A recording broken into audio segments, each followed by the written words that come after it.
샬롬부 예배에 함께 하신 성도님들을 주님 이름으로 환영합니다.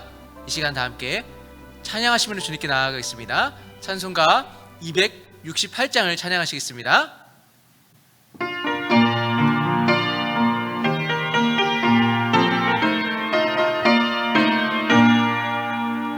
죄에서 자유를 얻게 함은 보혈의 능력, 주의 보혈, 시험을 이기고 승리하니 참 놀라운 능력이로다. 주의 보혈 능력이 있도다. 주의 피 믿으어 주의 보혈 그 어린 양의 매우 귀중한 피로다.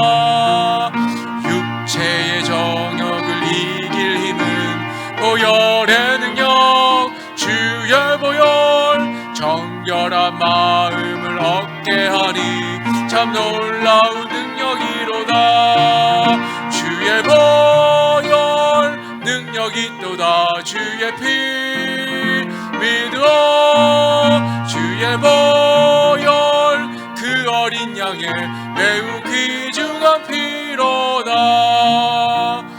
눈보다 더 이게 맑히는 것 보혈의 능력, 주의 보혈 부정한 모든 것 맑히시니 참 놀라운 능력이로다. 주의 보혈 능력이 있도다. 주의 피 믿어 주의 보혈 그 어린 양의 매우 귀중한 피로다.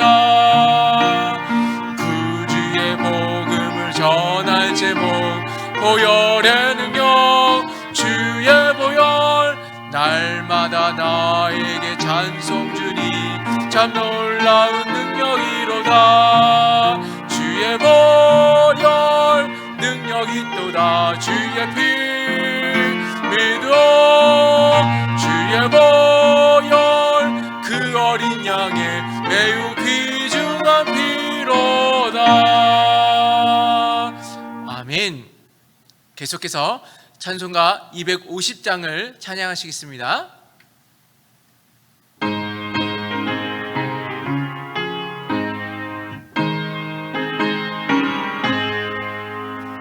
구주의 십자가 보혈로 죄 씻음 받기를 원하네.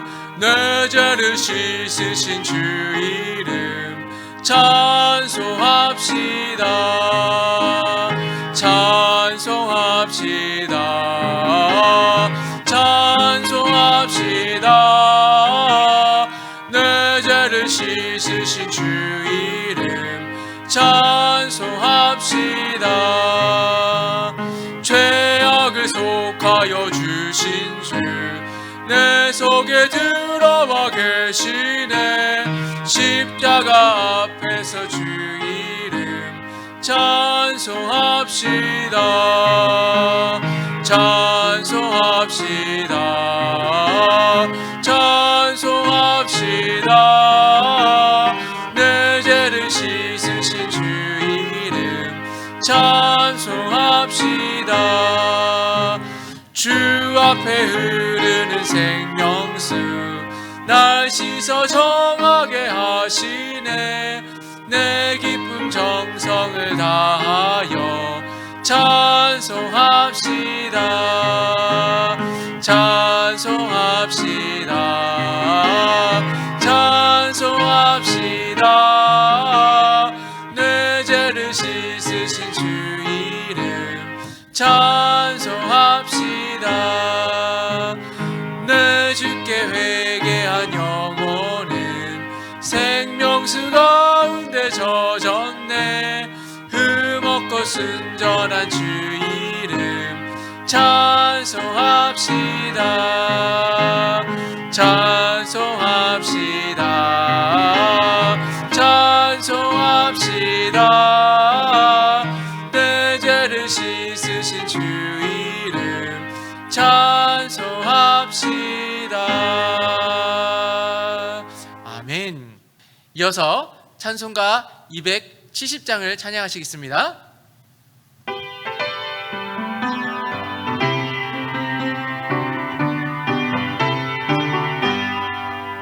변찮은 주님의 사랑과 거룩한 보혈의 공로를 우리 다 찬양을 합시다.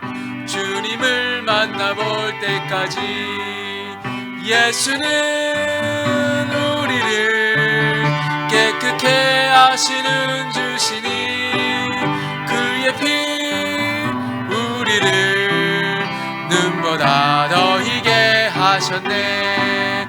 우리를 깨끗게 한 피는 무궁한 생명의 물일세.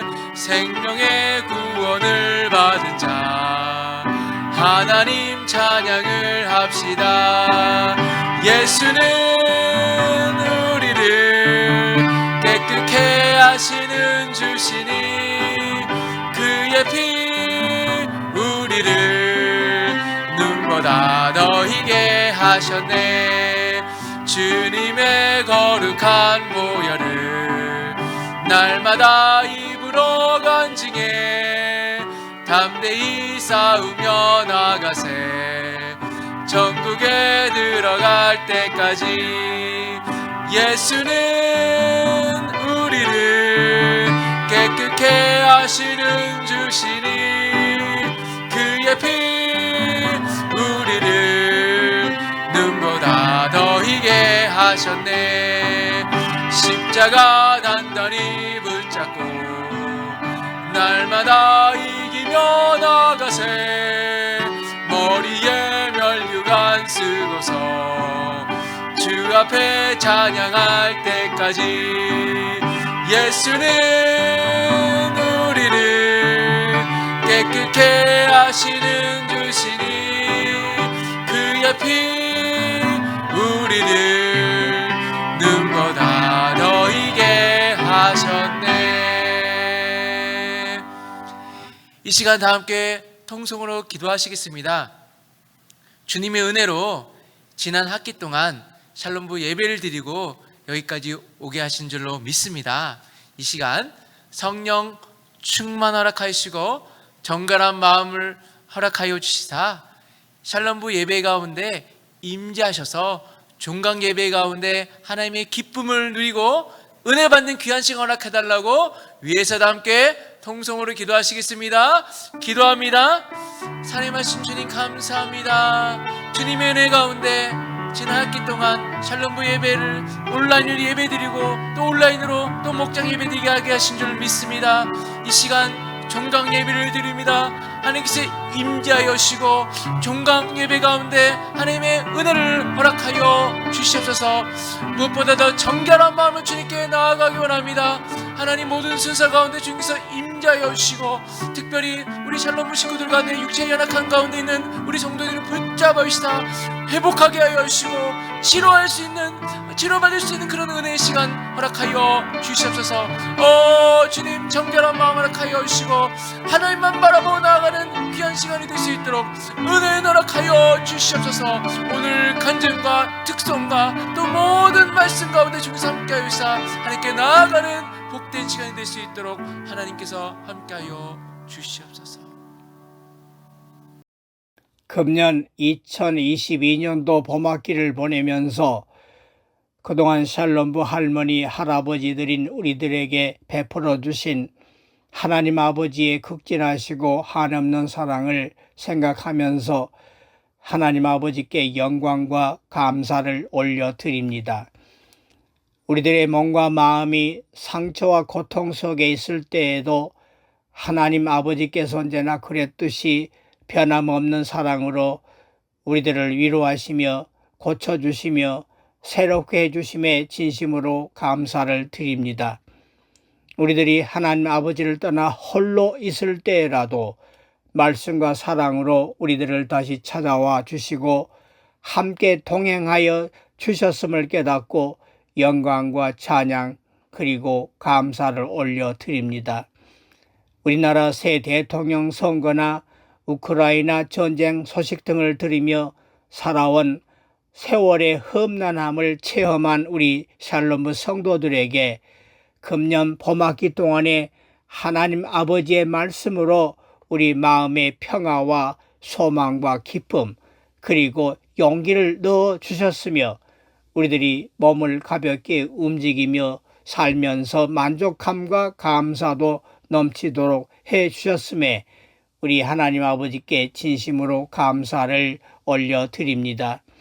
계속하여 비없는 것은 북한이 변화하여 숨어서 기도하는 북한 성도들이 안전하게 활동할 수 있도록 해 주시오며 우리 대한민국이 모든 분야에서 안전한 가운데 성장할 수 있도록 온 국민이 서로 이해하고 사랑하는 백성들이 다 되도록 하나님 아버지께서 변함없는 사랑을 계속 베풀어 주시옵소서. 그동안 하나님 아버지께서 주신 진리의 말씀을 더욱 확실히 깨닫고 하나님 아버지께서 베푸신 바로 그 복음의 사랑을 우리들의 형제 자매들과 이웃들에게 전할 수 있도록 아버지께서 권세와 능력으로 늘 함께해 주시옵소서. 지금 이 순간까지 남설은혜 교회에 베풀어 주신 하나님의 사랑과 은혜 그리고 축복을 기억하면서 금년 봄학기 동안 내내 살렘부를 위해 애써주신 한주헌 목사님에게도 축복하시어 지혜와 권능, 평안과 건강을 계속하여 주시옵기를 간절히 비오며 우리를 영원히 사랑해 주실 거룩하신 예수님의 이름으로 기도드립니다. 아멘.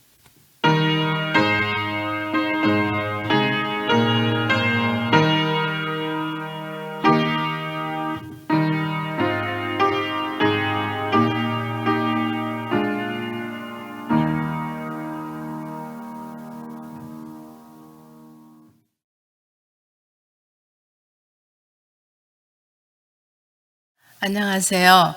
저는 믿음 산목장 목자입니다. 2022년도 목장 편성표를 보고 저는 깜짝 놀랐습니다. 은혜 목장에서 갓 올라온 7명이 우리 목원이었어요. 잘 아시죠? 요즘 젊은 권사님들, 집사님들 얼마나 똑똑하고 야무지고 헌신적이며 정말 한마디로 똑소리 나는 우리 아우들 아닙니까? 저는 가슴이 덜컥 어쩌나 아버지 제 보조가 마시잖아요. 제가 어떻게 저들을 섬길 수 있겠습니까? 걱정이 떠나질 않았습니다. 그렇다면 난 무엇을 해야 할까? 아, 그래, 기도를 하자. 우리 주님은 약한 자를 강하게, 미련한 자를 지혜롭게 하시는 분이시니 할 수 있게 도와주실 거야. 저는 제 자신을 들여다보니 정말 너무도 기도에 게으르고 아무것도 모르는 부족한 사람이라는 걸 잘 압니다. 그래서 저는 권사라는 직분이 너무 무거웠습니다. 그래, 우리 주님께서는 멀리서도 나의 생각을 밝히 아시며 내 모든 행위를 다 아시기 때문에 너 이제 할 수 있는 것이 무엇이냐 이렇게 물으신 것 같았습니다. 그래, 순종이 제사보다 낫다 하셨으니 주님 의지에 순종의 길로 가보자 다짐했습니다. 드디어 개강날이 되어 페이스톡으로 목원들과 대면을 하고 자기소개 홍순희 권사님 차례인데 권사님 머리카락이 바람에 휘날리고 있었어요. 뭐지? 갱년기신가? 몇 주 지나 여전히 머리가 날리기에 오늘은 제가 권사님 더우세요? 선풍기 켜셨어요? 그때가 3월인데 했더니 아니에요. 핸드폰 전자파 때문이랍니다. 홍 권사님은 난치성, 희귀성 근육염으로 스테로이드를 복용하고 계셨기 때문에 많은 부작용이 있었고 통증을 못 느끼며 항상 조심조심 생활하신다네요. 우리 교인들 중에 홍 권사님 모르시는 분 있을까요? 견디기 힘든 어려움 다 아시고 모든 거 다 내려놓고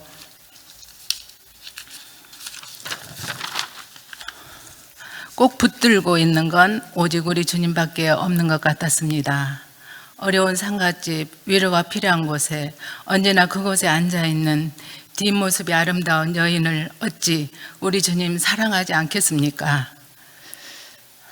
언제나 목장에서 긍정적이고 밝은 목소리로 우리를 웃게 하는 그런 복된 목원입니다. 저희 목원은 8명이지만 2분이 해외 나가시고 사정상 5명이 모입니다. 또 우리 목원 한양수 집사님이 계십니다. 언제나 환하게 웃으시며 눈물도 많아 참 예뻐요. 이분은 폐암, 유방암, 관, 뇌, 신경염, 남편에게 신장 이식까지 어떻게 이럴 수가 있을까요? 살아있는 건 맞을까요? 그럼에도 중보기도, 전폭, 군전도 이것저것 주님 섬기는 사역에 열심입니다. 목장 예배 때 우린 이 2분의 삶을 보면서 놀라고 주님은 우리 목장에 함께 하신 듯 했습니다. 6월 9일 날 한 집사님이 맹장염으로 삼성병원에 입원 중이신데 목장 예배를 거르지 않고 환자복을 입고 링겔을 꽂으면서 비상계단에 나와서 참여하는 모습을 보면서 우리 눈물을 흘리지 않을 수 없었습니다. 삼성에서 한 집사님은 수술 이력이 많아 위험해서 항생제를 계속 맞게 하시고 그 수치가 떨어지면 수술을 하지 않아도 된다는 그 연락을 받고 저는 마음이 조급해서 조장 목사님들께 기도 요청을 했습니다. 모두들 열심히 기도해 주시고 주님께서 들으시고 정상적으로 퇴원하셨어요. 얼마나 기뻤는지요. 감사뿐입니다. 6월 12일 날 그러나 우리 주님 쉬지 말고 기도하시라네요. 홍순희 권사님께서 침대에서 미끄러져 머리 4반을 꿰매고 발 등뼈가 부러져 서울대 병원에서 4시간 정도 수술해야 한다는 소식에 목원 3명이서 아버지 살려주세요 할 수밖에 없었고 다시 조장 목자님과 목사님께 연락하고 또 캐나다 가신 권사님이 침대에서 떨어져 엉치를 다쳐 치료 중이란 소식이 왔습니다. 이럴 수가. 저는 그냥 멍해졌습니다. 어떡하지? 저도 그때 남편의 건강이 좋지 않아 식이요법 하느라 많이 지치고 항상 힘들어하고 있었습니다. 그때 성경 말씀이 떠올랐습니다. 아무것도 염려하지 말고 모든 일에 기도와 간구로 너희 구할 것을 감사함으로 하나님께 아뢰라는 평소에 암송하던 말씀이 얼마나 힘이 되는지요. 저는 그 말씀으로 기도했습니다. 6월 22일 드디어 홍 권사님으로부터 할렐루야로 시작하는 연락이 왔습니다. 링거 꽂고 수술 준비하고 선생님께 갔더니 사진을 보시고 인대 5개 뼈가 붙어 있어 수술 안 해도 아물 수 있다는 기쁜 소식이 왔습니다. 너무 기뻤습니다. 구름이 걷히고 태양이 떠오른 것처럼 아버지 감사합니다. 저는 남편 또한 3개월 후 검사 결과 모두가 거의 정상에 가까우리만치 좋아졌다고 의사 선생님께서 말씀하셨죠. 6월 24일 날 금요일 예배 덕카페 앞에 우리는 모여 대면으로 만나서 너무 반갑고 그동안 있었던 간증을 나누며 시간 가는 줄 모르고 정말 보냈습니다. 봄에는 대모산에서 예배를 드리며 답답한 시간들을 견디어 왔습니다. 우리 목장 식구들 제가 건망증이 심하지만 세워주고 격려해주고 백문희 권사님 또 박찬서 집사님 늘 고마웠어요. 우리 목장에 넘치도록 부어주신 하나님의 은혜에 찬양합니다. 항상 격려해 주시고 기도해 주신 한전 목사님께 감사하며 지금까지 저희 목장 간증 들어주신 샬롬부 성도님들 주님 은혜 함께 누리시길 기도합니다. 감사합니다.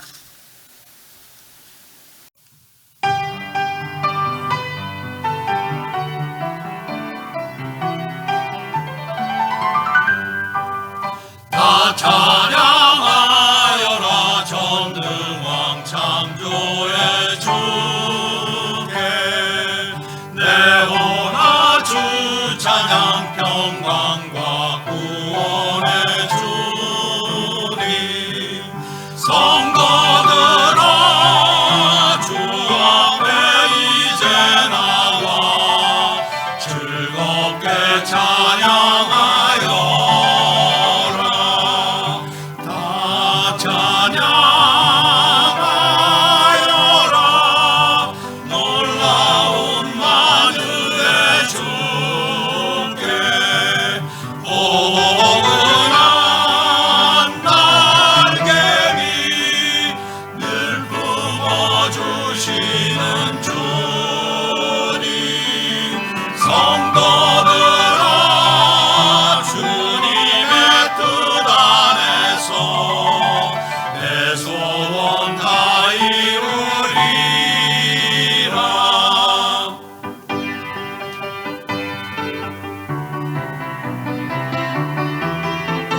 다 찬양 모두 나와 전능하신 우리 주를 찬양.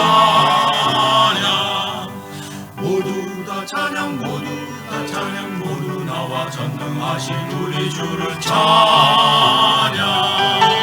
성도들아 기쁘게 소리 높여 영원히 찬양하여라.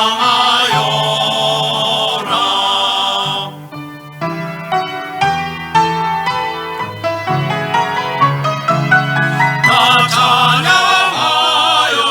전능왕 창조의 주께 내오라. 주 찬양 평강과 구원의 주님. 성도들아 주 앞에 이제 나와 즐겁게 찬양하여라. 즐겁게 찬양하여라.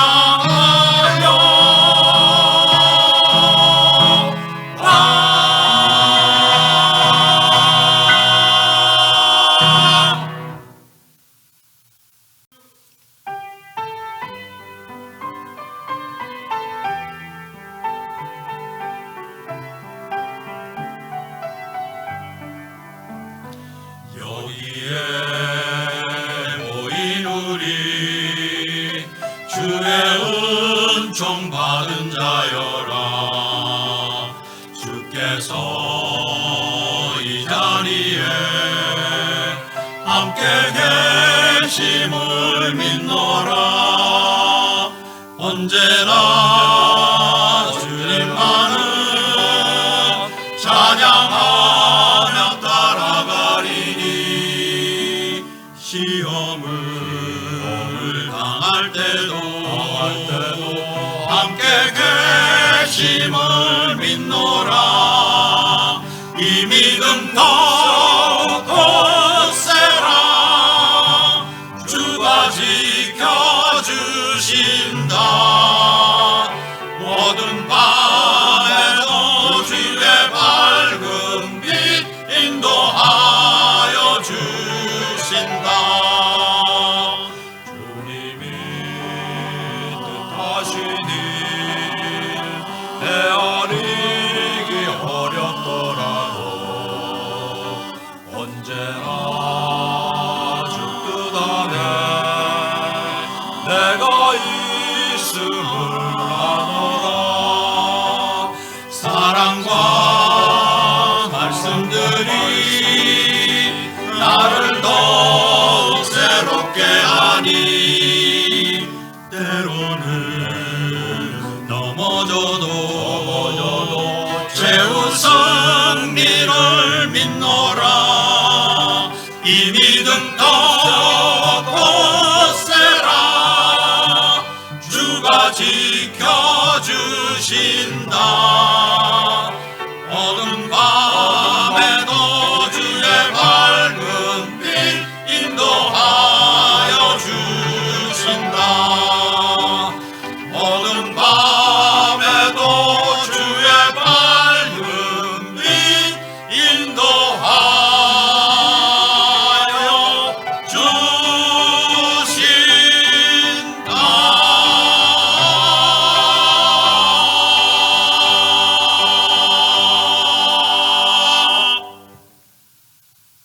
아멘. 귀한 간증과 귀한 찬양 감사드립니다. 벌써 7월의 첫날입니다. 6개월이 지나고 올해도 주님 은혜 가운데 목장 예배드리고 또 샬롬부 예배드리는 것이 하나님의 은혜인 줄로 믿습니다. 오늘 종강 예배를 드리고 방학이 시작됩니다. 저희는 9월에 다시 뵐 예정입니다. 개강 예배 일정은 목자님을 통해서 다시 한번 공지하도록 하겠습니다. 오늘은 A국에서 활동하시는 이사야 선교사님께서 말씀을 전하십니다. 안식년차 귀국하셨는데요, 말씀을 통해서 은혜 받으시길 바랍니다. 보안 관계상 마스크를 쓰시고 설교를 하시는데 이 점 양해를 부탁드립니다. 오늘 은혜 받으실 말씀은 누가복음 17장 7절에서 10절의 말씀입니다. 신약성경 124페이지 누가복음 17장 7절에서 10절의 말씀입니다. 제가 봉독하겠습니다. 너희 중 누구에게 밭을 갈거나 양을 치거나 하는 종이 있어 밭에서 돌아오면 그더러 곧 와 앉아서 먹으라 말할 자가 있느냐? 도리어 그더러 내 먹을 것을 준비하고 띠를 띠고 내가 먹고 마시는 동안에 수종 들고 너는 그 후에 먹고 마시라 하지 않겠느냐? 명한 대로 하였다고 종에게 감사하겠느냐? 이와 같이 너희도 명령받은 것을 다 행한 후에 이르기를 우리는 무익한 종이라 우리가 하여야 할 일을 한 것뿐이라 할지니라. 아멘. 이사야 선교사님 말씀을 전하실 때 많은 은혜 받으시기를 바랍니다. 아살라말라이쿰 약시머스스. 안녕하십니까? 저는 A국 이슬람 국가에서 선교 사역을 감당하고 있는 이사야 선교사입니다. 오늘 이렇게 샬롬부 종강 예배에 함께 할 수 있게 됨을 너무 감사드리고 하나님께 영광을 올려드립니다. 코로나 상황 때문에 2년 6개월 동안 이렇게 온라인 예배로 모이실 수밖에 없었던 참 힘든 상황을 겪어 오셨는데요. 이렇게 또 한 학기를 마무리하고 종강을 하게 되었습니다. 그동안 정말 수고들 많으셨습니다. 특별히 우리 샬롬부를 섬기시느라 수고하신 우리 한 목사님, 그리고 조장, 목자, 부목자분들 정말 수고 많으셨습니다. 하나님께서 하늘의 상급으로 갚아주시리라 믿습니다. 오늘 함께 나눌 말씀의 제목은 무익한 종의 믿음이란 내용입니다. 이 본문의 내용은 아마 잘 알고 계시리라 생각합니다. 이 본문의 내용을 제가 간단하게 다시 한번 좀 설명을 드릴게요. 한번 같이 상상하시면서 이 본문 내용을 생각해 보시면 좋겠습니다. 지금처럼 더운 한여름입니다. 한 일꾼이 밭에 나가서 열심히 밭을 갈고 일을 합니다. 날이 얼마나 더운지 땀이 아주 뻘뻘 흘려지고요. 그리고 그 땀이 또 말라서 옷이 완전히 그 소금기로 이렇게 하얗게 된 그런 힘든 상황. 그렇게 이제 수고를 하고요.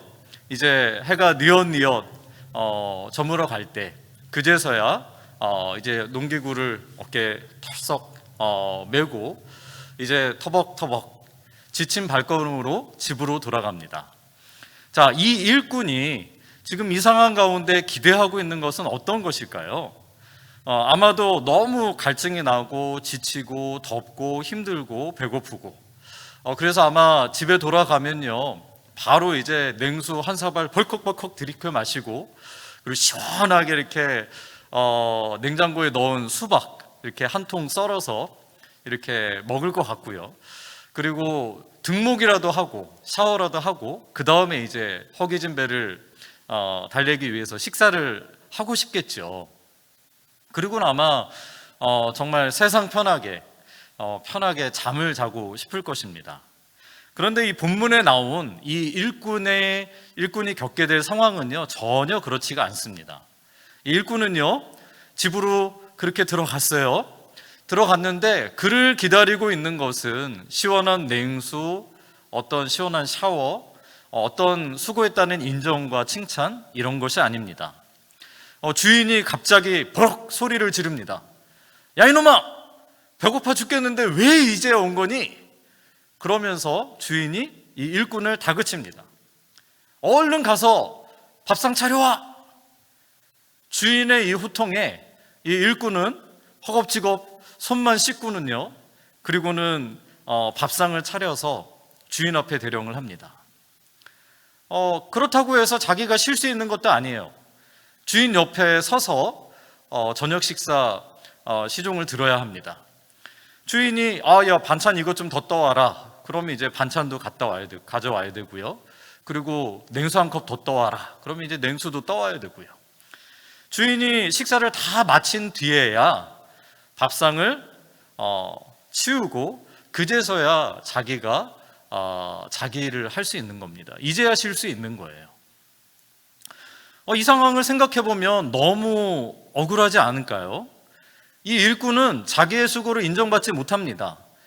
자기가 정말 수고했고 자기가 쉬어야 하지만 자기가 해야 될 것은 주인을 섬기는 일의 연속일 뿐이에요.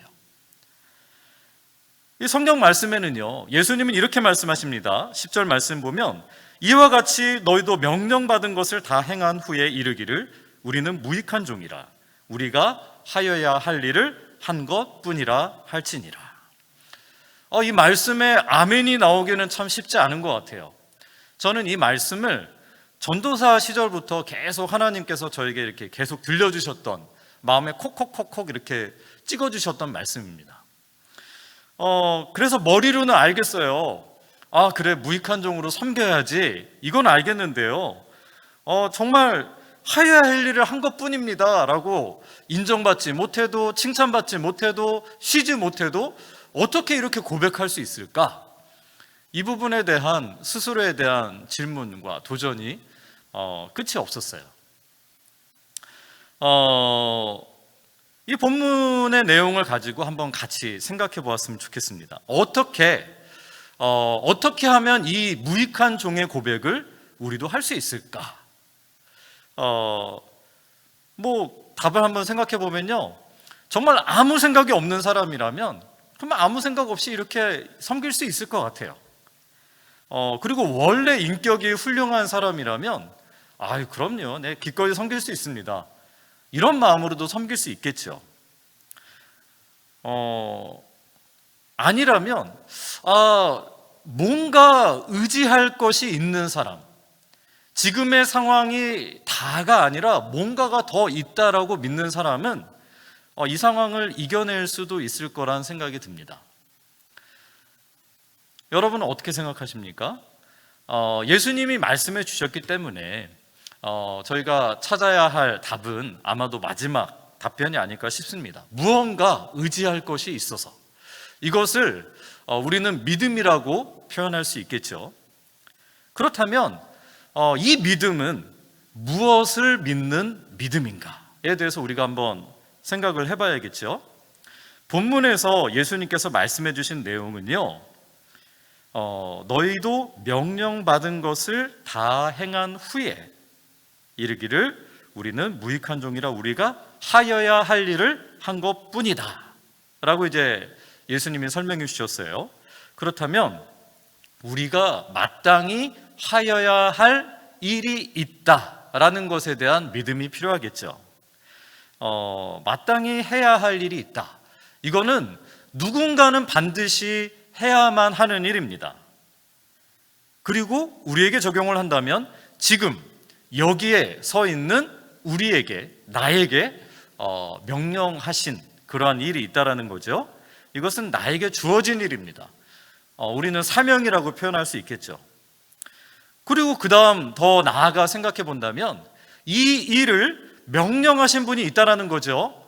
지금 이 성경 본문에서는 밭에서 일하는 것도 마찬가지, 그리고 집에 돌아와서 주인의 식사를 시종드는 이 일도 분명히 시킨 사람은 바로 그 주인입니다. 그런데 우리는 그 사람이 시킨 일이다라고 한다면 어렵겠죠. 예수님이 해주신 말씀이니까 우리는 조금 더 이 상황을 진전시켜서 이 일을 진짜로 시키신 진짜 주인이 따로 있다라는 것을 우리가 생각해 보는 거죠. 누구실까요? 맞습니다. 바로 하나님이십니다. 지금 내가 하고 있는 이 일, 무의미해 보이는 이 일이 바로 지금 내 눈앞에서 갑질하고 있는 그 주인이 시킨 일이 아니라 하늘에 계신 하나님이 나에게 원하시는, 나에게 허락하신 일이라는 믿음입니다. 이 일이 아무리 하나님이 허락하신 일이라고 해도 우리가 순종하는 데는 장애물이 있습니다. 우리가 그것을 순종하는 데는 넘어야 할 고비가 있습니다. 지금 우리가 해야 할 이 일이 얼마나 중요한 일인가? 그리고 얼마나 큰 일인가? 그리고 다른 사람들한테 이 일이 어떻게 비춰질까? 나의 명예와 명성에 적합한 일인가? 우리는 이 상황에 대해서 의미를 찾고 의미를 부여해야만 우리가 이것을 감당해낼 수 있겠죠. 그리고 당장 내 눈앞에서 갑질을 하고 있는 저 주인이 정말 꼴도 보기 싫고 미워 죽겠는데 그 주인에 대해서 어떻게 해석할 것인가? 이런 넘어야 할 고비가 있습니다. 이 고비를 넘어섰어요. 그리고 우리가 순종을 합니다. 순종하기로 결단했어요. 그러면 우리는 어떤 표정과 어떤 태도로 이 일을 순종하며 나아갈 것인가? 하나님이 시키신 일이라니 순종은 해야겠는데 정말 도대체 이렇게 마음이 내키지가 않는 거예요. 그래서 얼굴에 불평이 가득한 그런 표정과 얼굴로, 마음으로 억지로 순종할 수도 있겠죠. 하지만 순종하는 거예요. 또 여기서 조금 더 나아간다면 불평은 하지 않습니다. 이런 일들을 너무 많이 겪었어요. 그래서 이제 이런 것이 나에게 익숙해졌어요. 습관이 되었어요. 하지만 무표정하게, 무덤덤하게 그냥 순종하는 거예요. 이것도 순종하는 것입니다. 더 나아간다면요, 이것이 하나님께서 나에게 허락하신 일이야. 이 일이 다른 사람들 보기에 얼마나 초라하게 보이고 정말 가볍게 보일진 모르겠지만 이 일은 하나님이 바로 나에게 허락하신 일이야. 그리고 기쁨으로 기꺼이 순종할 수 있겠죠. 지금 이런 상황들이 제가 계속 하나님께서 이 말씀에 대한 도전을 주실 때 고민했던 내용입니다. 여러분은 지금 어떠한 자세와 마음으로 하나님께서 허락하신 일들을 순종하고 계십니까? 저는 이슬람 국가 A국에서 섬기고 있습니다. 저는 2016년에 우리 남서울 은혜교회에서 파송을 받아서 5년 6개월을 A국에서 섬겼습니다. 저는 그 전에 이제 남서울 은혜교회에서 8년 사역을 했고요. 청년부와 유치부, 미랄 청년 일부에서 이렇게 사역을 했었습니다. 제가 A국에 가서 선교 사역을 감당하는데요. A국은 많은 이슬람 국가들이 있지만 그 중에서도 좀 어려운 국가에 해당합니다. 그래서 A국에서는요, 목사나 선교사가 비자를 받고 들어갈 수 없습니다. 그리고 A국에서 선교 활동을 하다가 정부에 발각이 되면 바로 추방을 당하게 됩니다. 그래서 저는 A국에 들어가기 위해서 어떻게 사역을 준비해야 될지 기도하며 하나님 뜻을 구하다가 제가 목회 이전에 했었던 그런 학문이 있었는데 그 학문을 더 준비를 해서 교수 선교사로 A국에 들어가게 되었습니다. A국에 가서 교수로서 학생들을 대학에서 만납니다. 그렇지만 복음을 드러내어 전할 수가 없어요. 바로 이제 복음을 전하다 발각되면 추방을 당하기 때문이죠. 그래서 저는 학생들을 만날 때 강의를 준비하는데 설교하듯 준비를 합니다. 그래서 강의 앞부분에 한 5분, 10분 정도를 성경적인 가치관을 담아서 이렇게 학생들에게 설명을 합니다. 하지만 그 설명할 때 복음적인 단어, 용어는 빼고요. 그래서 그냥 들을 때는 좋은 이야기로만 들리는 거죠. 그렇게 해서 이제 매 시간 강의를 감당하고 그리고 학생들을 만나면서 그러한 강의에도 반응하는 친구들이 있는지 계속 살핍니다. 근데 참 감사한 것은요, 복음에는 여러분 능력이 있습니다. 복음적인 용어와 단어가 빠진 그러한 복음에도요 능력이 있습니다. 제가 그렇게 준비를 해서 강의를 하고 학생들을 만나게 되면요, 그럼에도 불구하고 눈이 반짝반짝하면서 그 내용에 반응하는 친구들이 있어요. 그래서 그런 친구들을 잘 눈여겨보고 기억해 놓고 이제 시간이 지남에 따라서 계속 반응하는 친구들이 있으면 따로 불러서 면담을 하고 상담을 하고 그러면서 친해집니다. 그렇게 친해진 친구들을 모아서 따로 스터디 그룹을 조직을 해서 그 친구들을 매주 만나면서 전공도 가르치고 그리고 성경적 세계관에 대해서도 계속 풀어서 설명을 하고 가르치고 있습니다. 얼마나 기쁘고 감사한지요. 복음을 드러내어 전할 수는 없지만 그렇게 반응하는 친구들이 있어요. 저는 꿈꿉니다. 이 친구들이요, 나중에 10년, 20년 후에요, 정말 그 A국을 정말 이끌어갈 수 있는 그런 하나님의 사람들로 세워지기를 저는 꿈꾸며 계속 씨를 뿌리고 있습니다. 그 친구들에게 언제 복음이 심겨지게 될지, 그들이 언제 예수님을 영접하게 될지는 모르지만 저희가 기도하는 마음으로 그렇게 섬길 때 하나님께서 반드시 열매 맺게 하실 것을 기대하며 그렇게 섬기고 있습니다. 그렇게 이제 감사하게 섬기고 있었는데요, 갑자기 어려움이 닥쳤습니다. 그게 무엇일까요? 네, 코로나입니다. 코로나가 전 세계를 뒤흡슬며 A국에서도 이제 대면 수업을 할 수 없게 됐어요. A국은 인터넷이나 인프라 이런 상황들이 굉장히 낙후되어 있기 때문에 이제 온라인 수업을 진행한다고 해도요, 같이 이제 쌍방향으로 할 수 있는 게 아니라 영상을 녹화해 놓고 강의안을 인터넷에 올려놓으면 학생들이 그것을 다운받아서 보고 그리고 강의안을 보고 혼자 공부해야 되는 거예요. 그러다 보니 서로 만나서 소통할 수 있는 기회가 굉장히 어렵습니다. 그래서 저는 하나님 앞에 기도했습니다. 이 코로나가 지금 사역의 앞길을 가로막고 있습니다. 지금 장애물이 되고 있는데 하나님 역사를 주관하시는 하나님이시잖아요. 이 코로나가 어려움이 되지 않고 기회가 될 수 있도록 하나님 인도해 주십시오. 그렇게 기도를 했습니다. 그렇게 기도했는데 하나님 응답하셨을까요? 아멘. 맞습니다. 하나님 응답하셨습니다. 하나님은요, 정말 기가 막힌 방법으로 응답하셨어요. 저는 전문인 선교사로서, 교수로서 학생들을 만나서 가르치는 그런 사역을 하고 있습니다. 굉장히 어떻게 보면 거창해 보일 수 있고요, 대단해 보일 수도 있죠. 그러나 전혀 그렇지 않습니다. 그리고 더욱이 하나님께서 코로나를 기회로 저에게 허락하셨던 하나님이 일하시는 방법은요, 너무나 특별했어요. 하나님이 어떻게 일하셨냐면요, 바로 제가 코로나에 걸리도록 인도하신 거였어요.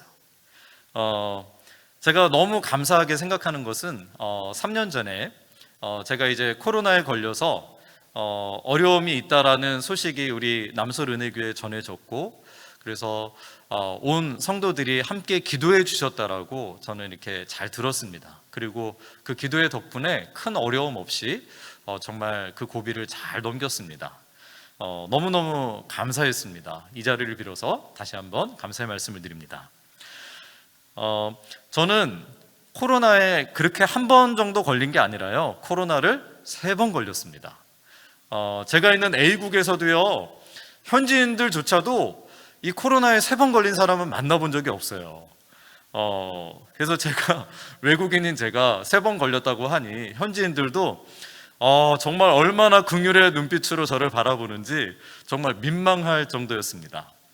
이 코로나를 하나님 어떻게 사용하셨는지 제가 간단하게 좀 설명을 드리자면요, 첫 번째 코로나에 걸렸을 때는 저희 팀 내에 이제 한 선교사님 가정이 있었는데, 그 선교사님 가정에 여자 선교사님 사모님께서 코로나에 걸리신 것 같아요. 열이 많이 오르고 숨쉬기가 힘들다는 그런 연락을 해주셨어요. 그런데 A국은 의료 상황이나 이런 모든 시스템이 전반적으로 굉장히 낙후되어 있습니다. 그래서 굉장히 어려운 상황이었고 적절한 치료를 받으실 수 없는 상황이었어요. 그래서 저희가 같이 협력해서 하고 있는 사역 중에 시골 지역에 병원을 저희가 같이 운영을 하고 있습니다. 이제 수도에서 그 병원까지는 차로 1시간 반 정도 걸리거든요. 그래서 그 병원으로 모시고 가면 그래도 좀 치료를 받으실 수 있는 그런 상황이었죠. 그래서 어떻게 도울 수 있는 상황을 봤는데 일단 차량이 필요한 거죠. 근데 제 그 주변에 차량을 갖고 계신 분이 없었어요. 저밖에 없더라고요. 그래서 제가 섬겨야 할 그런 상황인데 아무도 이렇게 당신이 섬겨야 해 이렇게 등 떠밀지는 못하죠. 그래서 저희가 가족들과 함께 기도했습니다. 지금 이런 상황인데 지금 우리가 차가 있기 때문에 이 선교사님을 섬기면 참 좋겠다. 그런데 이 선교사님을 섬기다 보면 저도 운전하면서 감염이 될 수 있고 이제 편도 1시간 반 또 돌아오는데 1시간 반 밀폐된 차 안에서 3시간을 같이 있어야 하니 감염될 수 있다. 그리고 저는 기저질환이 있습니다. 당뇨 환자입니다. 그래서 특별히 만약에 감염이 된다면 어려움이 더 커질 수도 있고 그리고 우리 가족들이 다 감염될 수도 있다. 그렇다면 우리의 생명에 대해서 보장받을 수 없는 상황인데 그럼에도 불구하고 우리가 섬겨야 할까? 가족들과 함께 의논하고 기도했습니다. 그리고 얻은 결론은 섬기자라는 것이었어요. 그래서 가족들이 함께 그렇게 결정을 내릴 수 있었음에 참 감사했고 그래서 코로나에 감염될 것을 각오하고 그 선교사님을 병원까지 섬기고 다시 모시고 왔어요. 그래서 그분은 이렇게 적절한 치료를 받을 수 있는 상황이 되었고 그리고 저희는 코로나에 걸렸습니다. 그 소식이 이제 한국에 전해져서 우리 성도님들이 기도해 주신 것이었죠. 감사한 것은 가족들 전체가 다 감염이 되었는데 모두 무증상으로 그냥 지나갔어요. 그리고 더 감사했던 것은 이제 코로나를 한번 지났기 때문에 이제 항체가 생겼다라는 것 때문에 이제 현지인들을 만나는데 어떤 지장이 없었어요. 자유롭게 만날 수 있었습니다. 그래서 코로나 상황이었지만 좀 어려운 상황이었지만 저희는 저희가 만나고 케어하던 분들을 어려움 없이 만날 수 있었고요. 그렇게 지내다가 두 번째 코로나에 걸렸어요. 두 번째 코로나에 어떻게 걸렸냐면요. 저희 또 팀 내에 만 76세이신 남자 선교사님이 한 분 계셨어요. 그분은 이제 혼자서 댁에서 지내고 계셨는데 갑자기 전화가 왔어요. 콜록콜록 하시면서 아무래도 제가 코로나에 걸린 것 같습니다. 그렇게 이제 말씀을 하시는 거죠. 근데 혼자 계시니까 혼자서 격리를 하고 계셔야 되는데 음식도 조달해서 드실 수가 없고 약품이나 이런 것들도 조달이 어려우니 누군가 도와야 하는데 또 주변을 살펴보니 코로나에 걸렸다가 완치된 사람이 저밖에 없었어요. 그 코로나에 걸리셨던 분들은 한국으로 돌아가셔서 또 이제 회복을 하고 계셨던 상황이기에 이제 섬길 수 있는 사람이 또 저밖에 없는 거죠.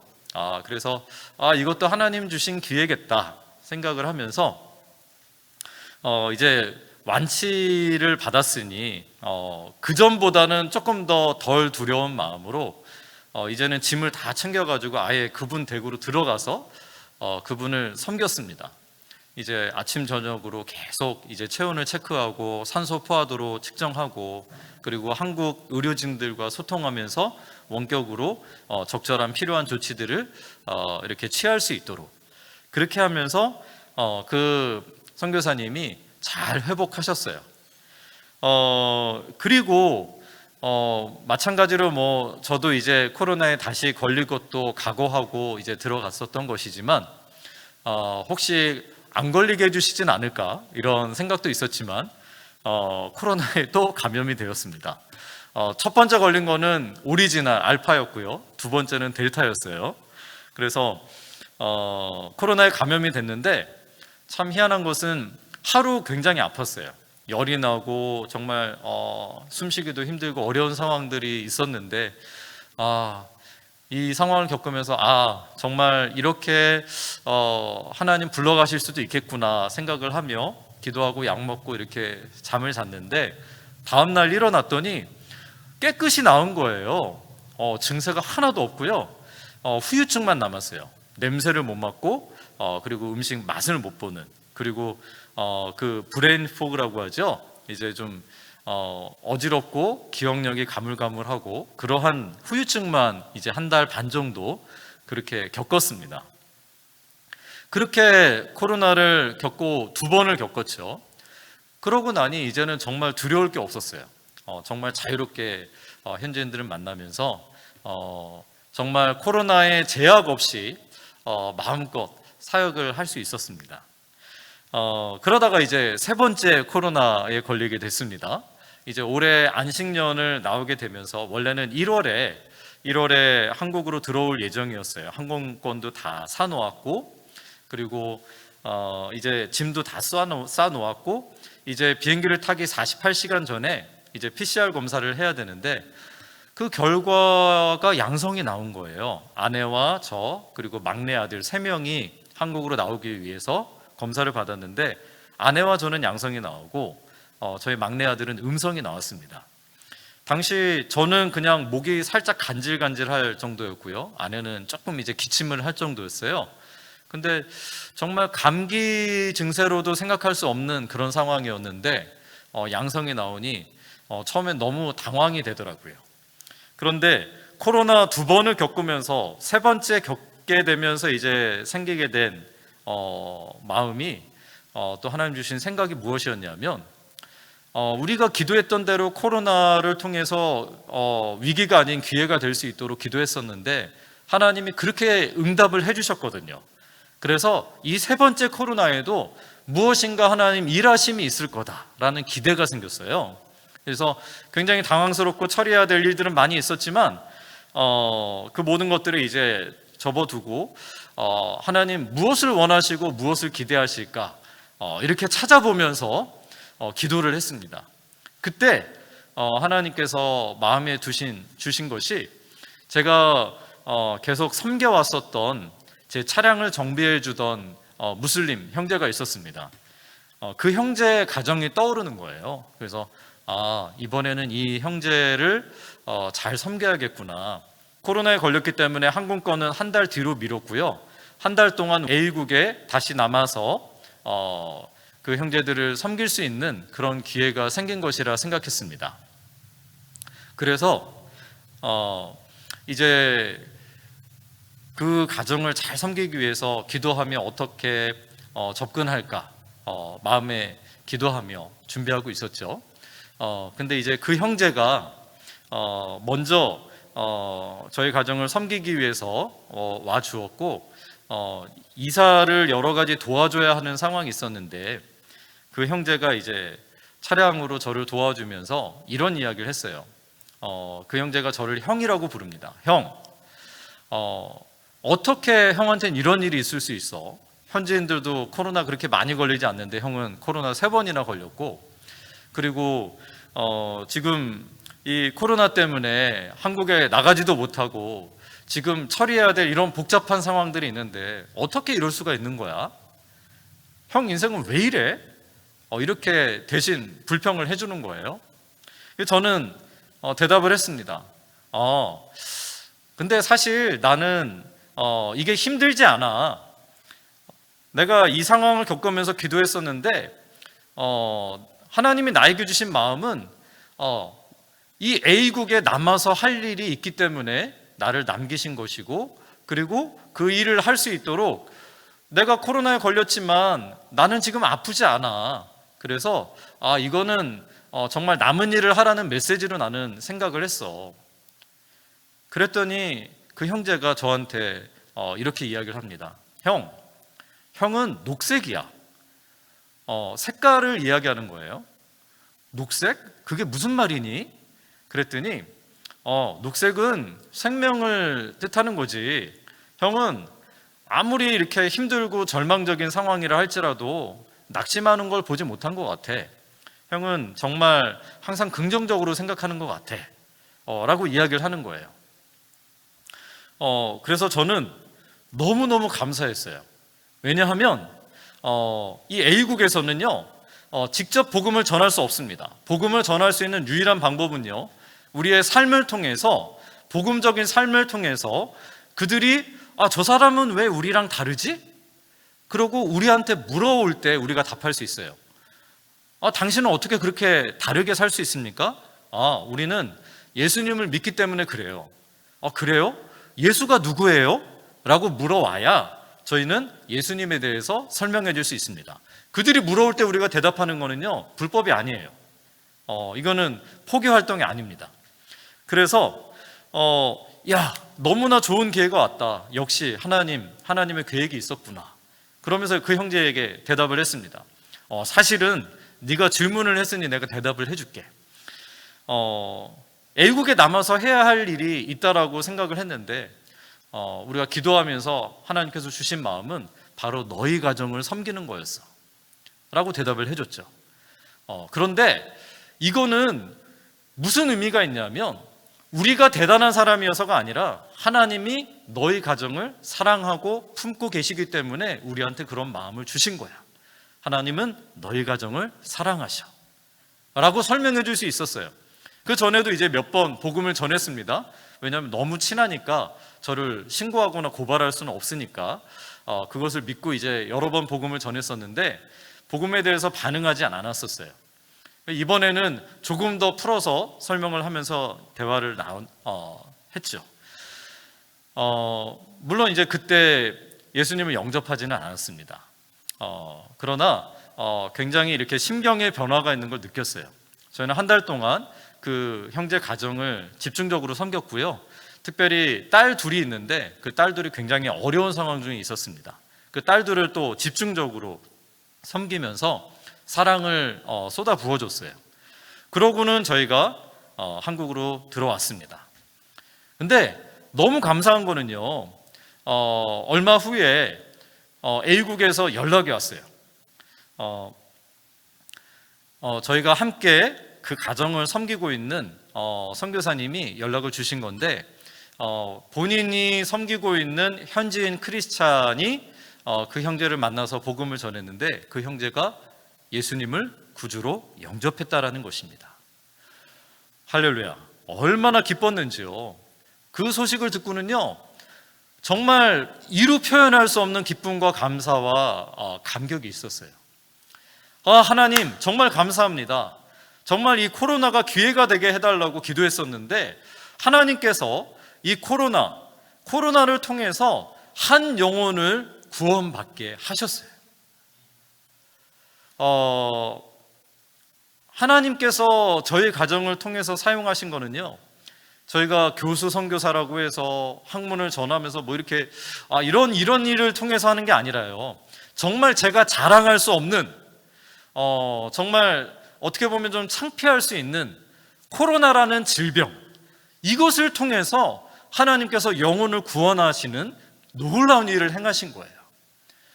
하나님께서 이러한 질병, 나의 연약함, 나의 가장 부끄러울 수 있는 이 일까지도, 질병까지도 하나님 사용하셨다면요, 하나님께서 우리의 삶 가운데 사용하지 못하실 것은 하나도 없습니다.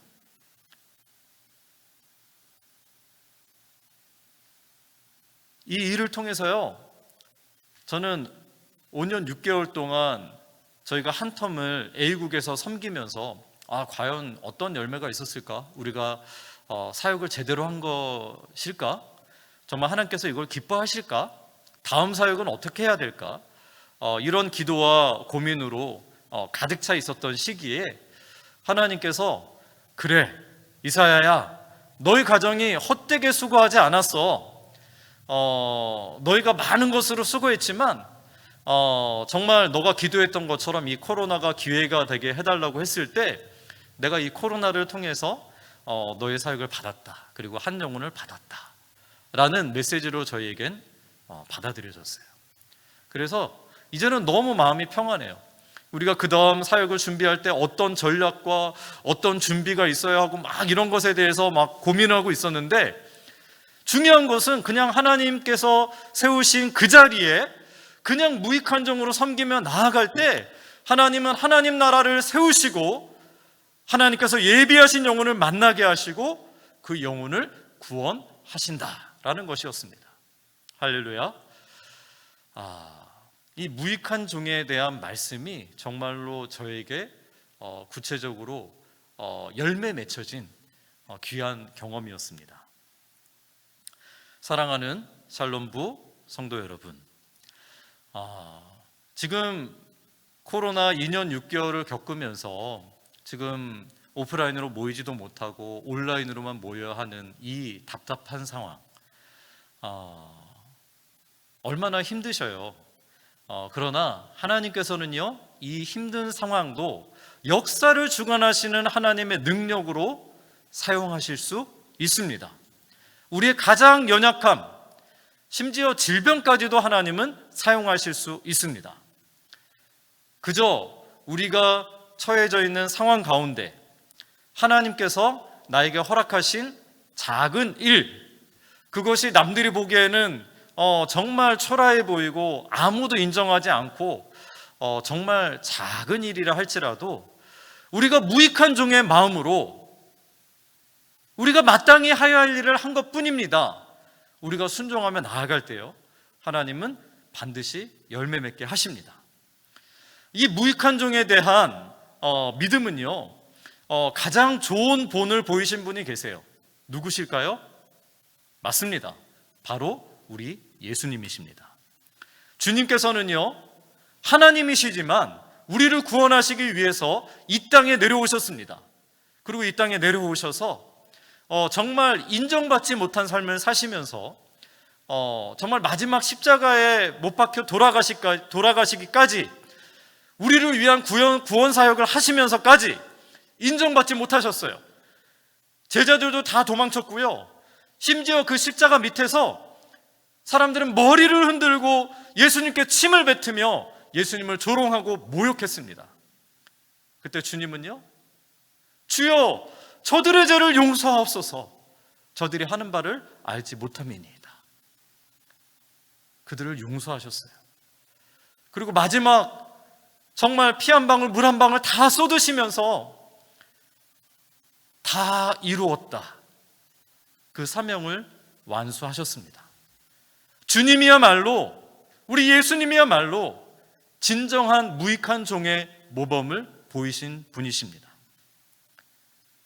무익한 종으로 섬길 때요, 어떤 결과가, 어떤 열매가 맺혀지나요? 그저 하나님께서 잘했다, 착하고 충성된 종아, 칭찬해 주시는 정도로 끝나는 게 아닙니다.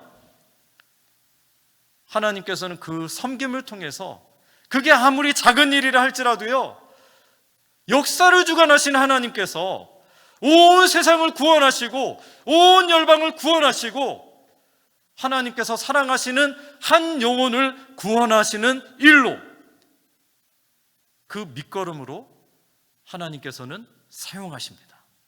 여러분 믿으십니까? 저는 오늘 이 자리에서 우리 사랑하는 샬롬부 어르신들과 이 말씀을 나눌 수 있는 것이 너무나 감사합니다. 왜냐하면요, 여러분들이 정말 한평생 묵묵히 그 무익한 종의 섬김으로 섬겨오셨던 분들이기 때문입니다. 여러분의 섬김을 아무도 몰라줄지도 몰라요. 목사님들이 몰라주시고요, 조장, 목자, 부목자분들 몰라주실 수 있고요, 심지어 여러분들의 배우자, 여러분들의 자녀들조차도 그 수고와 그 노력을 인정하지 않을 수도 있습니다. 그러나 하나님께서는 기억하시고 인정하십니다. 우리 남서울 은혜교회가 저는 정말로 무익한 종, 그러한 귀한 분들로 가득 찬 그러한 교회라고 생각합니다. 우리 남서울 은혜교회는요, 그런 교회잖아요. 장애인과 함께하는 교회, 통일을 준비하는 교회, 힘든 일을 하는 교회, 불편함을 감수하는 교회. 누구도 좋아하지 않는 일들을 우리는 묵묵히 감당하는 교회입니다. 바로 어르신들 여러분들이 그러한 일들을 감당하셨고요, 그리고 그 열매로 오늘의 남서울 은혜교회가 세워져 있습니다. 바로 여러분들의 열매라고 저는 생각합니다. 이 귀한 섬김을 통해서요, 남서울 은혜교회가 정말로 하나님 기뻐하시는 교회로 세워져 가고 있습니다. 아까 제가 말씀드렸듯이 우리가 무익한 종의 섬김으로 나아갈 때 우리의 태도와 마음이 있어요. 불평하며 억지로 갈 수도 있습니다. 그냥 습관적으로 무덤덤하게 할 수도 있습니다. 기쁨으로 감당할 수도 있습니다. 오늘 우리 남서울 은혜교회는요, 정말 귀한 열매가 맺혀졌어요. 우리 예수마당부터요, 우리 장애우들과 함께하는 통합 예배를 드리고 있습니다. 장애인들과 함께하는 것에 대해서 어색해하지 않아요. 자연스럽습니다. 우리는 통일을 준비하는 교회입니다. 그리고 바로 지난 주일이 우리 통일 선교 주일이었죠. 이미 우리 교회 안에는 통일이 이루어졌어요. 윗동네 아랫동네 우리 성도들이 함께 어우러져 예배드리고 함께 교제할 수 있는 거 아무렇지도 않습니다. 어색하지 않습니다. 우리 청년들도 마찬가지입니다. 예배가 마쳐진 이후에요, 그리스도 의자를 접고 치우는 것 아무도 불편해하지 않아요. 당연한 것으로 생각합니다. 의자를 접는데요, 혹시 바닥에 뭐가 떨어져 있으면은 주워요. 그 이유가 뭐냐면요, 그 다음에 미랄학교에서 우리 학생들이 뛰어놀 수 있으니까, 혹시 다칠 수 있으니까. 당연한 것으로 여기고 있습니다. 이것이 어떻게 이렇게 되었을까요? 무익한 종들이 한 명 한 명 같이 모여 있기 때문에 그것이 자연스럽고 당연한 것이 된 것입니다. 그리고 그것이 문화가 된 것입니다.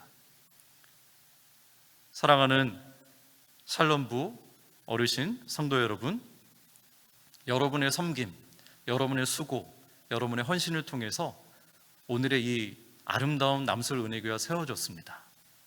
여러분들 사명이 끝나지 않았습니다. 지속적으로 기도해 주십시오.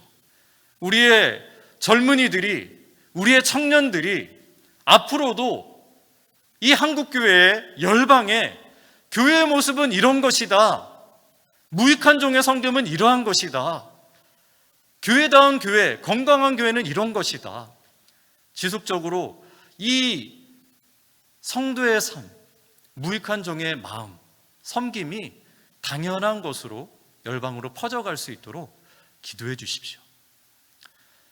우리가 이렇게 기도할 때요, 선교가 이루어집니다. 주님 다시 오실 날이 이루어집니다.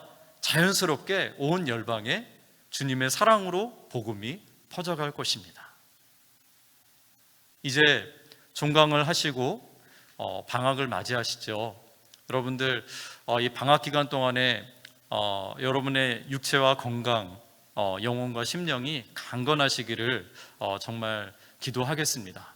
그리고 우리 남서울 은혜교회가 더욱더 건강하게 세워져 갈 수 있도록 기도의 사명을 이 또한 무익한 종의 섬김으로 하나님께서 허락하신 사명으로 기쁘게 받아주시고 잘 감당해 주셔서 정말 우리 남서울 은혜교회가 건강하게 세워질 수 있기를 정말 간절히 소망합니다. 이러한 무익한 종의 마음과 섬김이 여러분들과 여러분들의 자녀, 그리고 대대로 믿음의 후손들로 건강하게 세워지는 이런 축복이 있기를 주님의 이름으로 간절히 축원합니다. 기도하겠습니다. 사랑과 은혜가 풍성하신 하나님, 은혜를 감사드립니다. 우리 귀한 샬롬부 어르신, 우리 성도님들, 하나님께서 코로나 기간 중에도 건강으로 지켜주시고 또는 이렇게 종강을 맞이하게 하시니 감사합니다. 하나님, 정말 우리 귀한 어르신들, 우리 남서울 은혜교회가 더욱더 건강한 교회로 세워지기 위해서 무익한 종으로 섬기게 하셨고, 또 그 섬김을 통해서 우리 남서울 은혜교회가 교회 더욱더 건강하게 세워질 수 있도록 인도하셨음에 감사를 드립니다. 하나님, 정말 이 놀라운 은혜가 우리 어르신들의 삶 가운데 하늘의 상급으로 갚아지게 하여 주시고, 그리고 자녀와 후손들 정말 대대손손 믿음의 명문가로 세워지며 믿음의 종들의 가문으로 세워지는 귀한 역사가 있게 하여 주시옵소서. 또 우리 남서울 은혜교회를 위해서, 열방을 위해서 기도하실 때 그 기도가 응답되어 주님 다시 오실 날이 속히 이루어지는 귀한 역사가 이루어질 수 있도록 동행하여 주시옵소서. 지금은 우리 주 예수 그리스도의 은혜와 아버지 하나님의 크신 사랑과 성령 하나님의 역사 위로 교통하심이 무익한 종의 섬김으로 마음으로 남서울 은혜교회를 섬기며 또 열방을 위해서 기도하기로 작정하시는 우리 사랑하는 성도님들 위해, 그 자녀들과 믿음의 후손들 위해, 남서울 은혜교회 위해, 세계교회 위해 지금부터 영원토록 함께 있을지어다. 아멘.